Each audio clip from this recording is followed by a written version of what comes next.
दोस्तों रशिया की तरफ से भारत के लिए आ रहा है एक बड़ा खबर है रशिया की तरफ से भारत को 2 फाइटर एयरक्राफ्टों के ऑफर को लेके। रिपोर्ट के मुताबिक बताया जा रहा है कि व्लादिमीर पुतिन के द्वारा भारत के सामने 2 फाइटर एयरक्राफ्टों का ऑफर रखा गया है और व्लादिमीर पुतिन इस ऑफर के साथ इंडिया के एक महत्वपूर्ण डील मतलब $18 बिलियन की MRFA टेंडर में रशिया के भागीदारी को मजबूत करना चाहता है। हालांकि दोस्तों देखा जाए तो कुछ महीनों से MRFA टेंडर में जिन एयरक्राफ्टों का ऑफर किया गया है लगभग उन सभी कंपनियों के तरफ से एयरक्राफ्टों को लेकर कोई ना कोई बयान दिया गया है। भारत के MRFA टेंडर को जीतने को लेकर अपने प्रयास का जिक्र किया गया है, लेकिन रशिया की तरफ से एक तरीके से काफी साइलेंस अपनाया गया था। और दोस्तों अब अचानक से रशिया का एंट्री MRFA टेंडर में फिर से एक बार हो चुका है और हिंदुस्तान टाइम्स के एक रिपोर्ट में जानकारी दिया गया है कि रशिया ने भारत को इस टेंडर में महत्वपूर्ण फाइटर एयरक्राफ्ट महत्वपूर्ण कंपोनेंटों के साथ ऑफर किया है। दोस्तों आज के इस वीडियो में हम जानेंगे कि रशिया की तरफ से ऑफर किया गया इन फाइटर एयरक्राफ्टों को क्या भारत की तरफ से खरीदा जाएगा और वेस्टर्न देशों के प्लेटफॉर्मों को काउंटर करने के साथ साथ अपने सबसे क्लोज तरीन डिफेंस एलाई के डील को हासिल करने के लिए रशिया अपने ऑफर में नया क्या क्या लेके आगे आ रहा है। तो डिटेल में जानने के लिए वीडियो के आखिर तक बने रहिए और चैनल को सब्सक्राइब और वीडियो को लाइक जरूर कीजिए। दोस्तों द हिंदुस्तान टाइम्स के एक रिपोर्ट के मुताबिक रशिया की तरफ से अपने MiG-35 और सुखोई Su-35 फाइटर एयरक्राफ्टों को इंडिया के सामने ऑफर किया गया है और पुतिन के द्वारा ये 2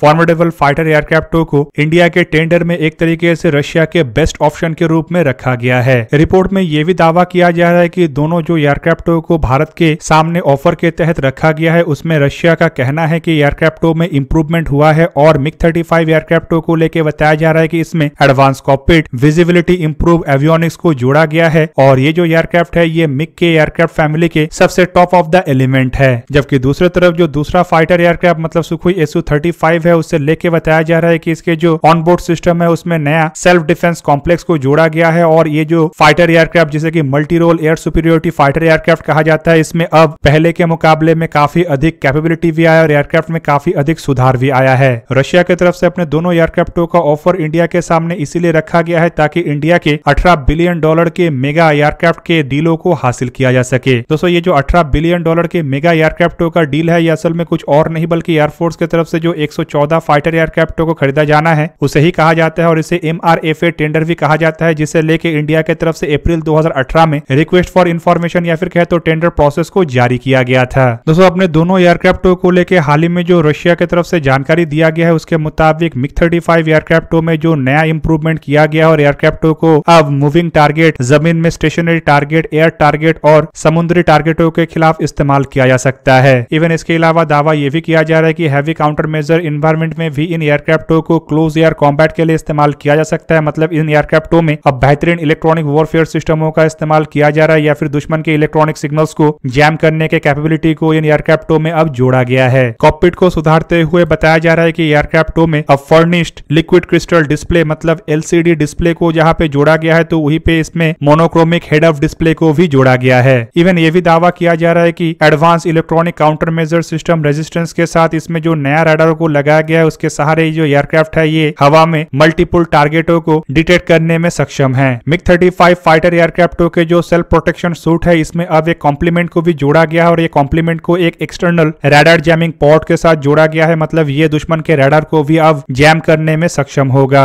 जबकि एयरक्राफ्ट के इंजन को लेकर रशिया का दावा है कि इसमें जो क्लिमोव RD-33M के इंजनों का इस्तेमाल किया गया है ये RD-33 इंजनों के पुराने वेरिएंटों के मुकाबले में जहां पे बेहतर है तो वहीं पे ये after burning turbofan engine smokeless है जिससे कि एयरक्राफ्टों के जो विजिबिलिटी है वो घटेगा। मतलब एयरक्राफ्टों को पहले के इंजनों के जैसे ब्लैक स्मोक के कारण दूर से देखा नहीं जा सकेगा। दूसरा फाइटर एयरक्राफ्ट सुखोई Su-35 को लेकर रशिया के अधिकारियों का कहना है कि ये जो एयरक्राफ्ट है ये असल में 5th जनरेशन के फाइटर एयरक्राफ्ट आने से पहले रशिया के primary air superiority multi role aircraft था। मतलब एक तरीके से इसके साथ इस बात को पक्का किया जा रहा है कि ये जो सुखोई Su-35 फाइटर एयरक्राफ्ट है ये केवल मात्र 5th जनरेशन के फाइटर एयरक्राफ्ट से ही थोड़ा नीचे है। सुखोई Su-35 फाइटर एयरक्राफ्ट जहां पे एयर ग्राउंड टारगेटों को निशाना बना सकता है तो वहीं पे दोस्तों इसके साथ साथ ये जो एयरक्राफ्ट है ये नेवल टारगेटों को भी निशाना बना सकता है और ये MiG-35 एयरक्राफ्टों के मुकाबले में भारी और अधिक बड़ा एयरक्राफ्ट है। एयरक्राफ्टों में onboard radar control system, optical locating system और ऑनबोर्ड सेल्फ डिफेंस कॉम्प्लेक्स को भी जोड़ा गया है। इवन इसके अलावा ये जो सुपर मैन्यूवरेबल फाइटर एयरक्राफ्ट है ये हवा में एक्शन के दरमियान एविएशन ग्रुप्स को कंट्रोल भी कर सकता है। मतलब एक तरीके से ये ड्रोनों को कंट्रोल करने में सक्षम है। दोस्तों जिन दोनों एयरक्राफ्टों को रशिया की तरफ से भारत के सामने ऑफर किया गया है। अगर दोनों एयरक्राफ्टों के बारे में जानेंगे तो इन दोनों को ही रशिया की तरफ से 4++ जनरेशन के फाइटर एयरक्राफ्ट कहा जाता है और दोनों ही 2 इंजन से लैस है और मल्टी रोल एयरक्राफ्ट है। हालांकि दोस्तों यहाँ पे सवाल यह है कि अगर दोनों एक ही तरीके के एयरक्राफ्ट और एक ही जनरेशन का एयरक्राफ्ट है तो रशिया की तरफ से 2 अलग अलग एयरक्राफ्टों का ऑफर क्यों किया गया है। और दोस्तों इसका जवाब है दोनों एयरक्राफ्टों के कैरेक्टरिस्टिक्स। बेसिकली MiG-35 एक मीडियम वेट क्लास के एयरक्राफ्ट है, जबकि सुखोई Su-35 एक हैवी वेट क्लास के बड़े आकार का एयरक्राफ्ट है। दोनों अलग अलग तरीके के पेलोड को कैरी कर सकता है और दोनों के पेलोड कैरिंग कैपेबिलिटी में भी काफी अंतर है। दोस्तों MiG-35 फाइटर एयरक्राफ्टों के बारे में अगर हम थोड़ा और डिटेल में जानेंगे तो बेसिकली ये जो फाइटर एयरक्राफ्ट है इसका डेवलपमेंट मिकोयान कॉर्पोरेशन की तरफ से अपने MiG-29M और MiG-29K एयरक्राफ्टों के बेस पे किया गया है और एयरक्राफ्टों के डेवलपमेंट का शुरुआत साल 2005-6 के आसपास शुरू हुआ, जबकि इसका फर्स्ट फ्लाइट दिसंबर 2016 मतलब आज से 5 साल पहले हुआ है और 17 जून 2019 में कुछ लिमिटेड संख्या के एयरक्राफ्टों को रशिया अपने बेड़े में शामिल करके एयरक्राफ्टों को इंट्रोड्यूस किया था। अब तक बताया जाता है कि 6 सीरियल प्रोडक्शन और 2 टेस्ट एयरक्राफ्टों को रशिया के मिकोयान कॉर्पोरेशन की तरफ से बनाना संभव हो पाया। दोस्तों यहाँ पे आपके जानकारी के लिए बता दूं कि इन एयरक्राफ्टों के डेब्यू भी भारत में ही एरो इंडिया 2007 के दरमियान हुआ था। एयरक्राफ्टों के अगर कैरेक्टर को देखा जाए तो ये 1 और 2 सीटेड वेरिएंट में अवेलेबल है, जबकि एयरक्राफ्ट के अगर आकार को देखा जाए तो इसका लंबाई 7.3 मीटर मतलब 56 फीट 9 इंच, विंग स्पैन करीबन 12 मीटर मतलब 39 फीट 4 इंच, हाइट करीबन 4.7 मीटर मतलब 15 फीट 5 इंच और विंग एरिया करीबन 41 मीटर स्क्वायर मतलब 440 स्क्वायर फीट है। एयरक्राफ्ट के एम्प्टी वेट करीबन 11,000 किलोग्राम है, जबकि इसके ग्रॉस वेट 17,500 किलोग्राम है। Maximum take off weight 24,500 kilogram है और इसके मैक्सिमम लैंडिंग वेट 16,800 किलोग्राम है। एयरक्राफ्ट में 2 क्लिमोब RD-33M के इंजनों का इस्तेमाल किया गया है और दोस्तों ये जो इंजन है ये 52 किलोन्यूटन थ्रस्ट और अधिकतम 88.2 किलोन्यूटन थ्रस्ट तक जनरेट कर सकता है।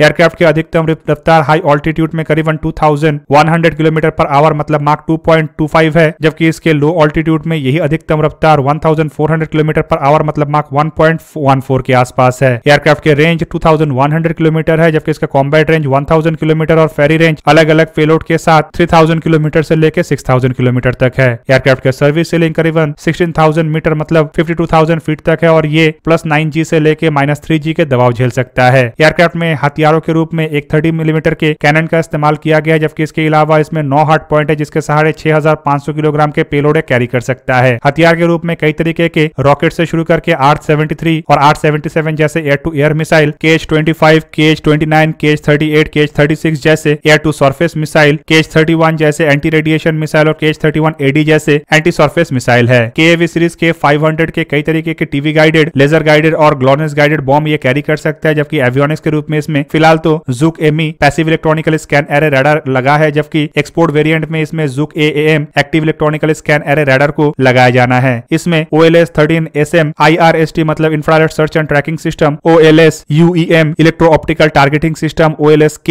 इलेक्ट्रो ऑप्टिकल टारगेटिंग सिस्टमों का इस्तेमाल किया गया है। दूसरी तरफ अगर सुखोई Su-35 फाइटर एयरक्राफ्टों को देखा जाए तो दोस्तों ये जो एयरक्राफ्ट है इसका डिजाइन और डेवलपमेंट का काम सुखोई ब्यूरो के द्वारा 1991 में सोवियत यूनियन के जमाने में ही शुरू किया गया था, लेकिन सोवियत यूनियन टूट जाने के बाद एक तरीके से बंद पड़ गया और उसके बाद फिर से एयरक्राफ्टों के डेवलपमेंट का काम साल 2002-3 के आसपास शुरू हुआ। एयरक्राफ्टों ने अपना पहला उड़ान 19 फरवरी 2008 में भरा, जबकि एयरक्राफ्टों को फरवरी 2014 में सर्विस में लाया गया। फिलहाल दोस्तों इन एयरक्राफ्टों का इस्तेमाल रशिया के अलावा केवल मात्र चाइना के द्वारा किया जा रहा है और अब तक रशिया ऐसा 147 एयरक्राफ्टों का निर्माण कर चुका है। दोस्तों एयरक्राफ्ट के अगर कैरेक्टर को देखा जाए तो ये सिंगल क्रू वाले वर्जन में ही अवेलेबल है। इसके आकार को अगर देखा जाए तो लंबाई करीबन 21.9 मीटर मतलब 71 फीट 10 इंच है, जबकि विंग स्पैन 15.3 मीटर मतलब 50 फीट 2 इंच है। हाइट 5.9 मीटर मतलब 19 फीट 4 इंच है, तो वहीं पे विंग एरिया 62 मीटर स्क्वायर मतलब 670 स्क्वायर फीट है। एयरक्राफ्ट के empty weight 19,000 kilogram, gross weight 25,300 kilogram और maximum take off weight 34,500 kilogram है। फ्यूल कैपेसिटी 11,500 किलोग्राम इंटरनली है, जबकि एक्सटर्नली भी ये ड्रॉप टैंक के सहारे फ्यूल कैरी कर सकता है। इंजन के रूप में सैटर्न AL-41 F1S सीरीज के 2 आफ्टर बर्निंग टर्बोफैन इंजन का इस्तेमाल हुआ है, जिनमें से हर एक इंजन का ड्राई थ्रस्ट 86.3 किलोन्यूटन और मैक्सिमम आफ्टर बर्निंग थ्रस्ट 137.3 से लेकर 142.2 किलोन्यूटन है। एयरक्राफ्ट के हाई ऑल्टीट्यूड में अधिकतम रफ्तार मार्क 2.25 है, जबकि इसके सी लेवल में यही रफ्तार मार्क 1.13 है और दोस्तों ये सुपर क्रूजर मोड में मार्क 1.1 के रफ्तार में उड़ान भर सकता है। एयरक्राफ्ट का रेंज करीब 3600 किलोमीटर है, जबकि कॉम्बैट रेंज 1600 किलोमीटर और फेरी रेंज 4500 किलोमीटर है। सर्विस सीलिंग 18,000 मीटर मतलब 59,000 फीट है, जबकि ये +9G के दबाव झेल सकता है। हथियार के रूप में इसमें भी 30 मिलीमीटर के कैनन का इस्तेमाल किया गया है, जबकि इसमें हार्ड पॉइंट की संख्या करीबन 12 है। है, जिसके सहारे ये 8000 किलोग्राम के पेलोड को कैरी कर सकता है। दोस्तों ये एयरक्राफ्ट भी कई तरीके के एयर टू ग्राउंड रॉकेटों को कैरी कर सकता है, जबकि इसके प्रमुख air to air missile R-27, R-73, R-77, R-74 और R-37 है।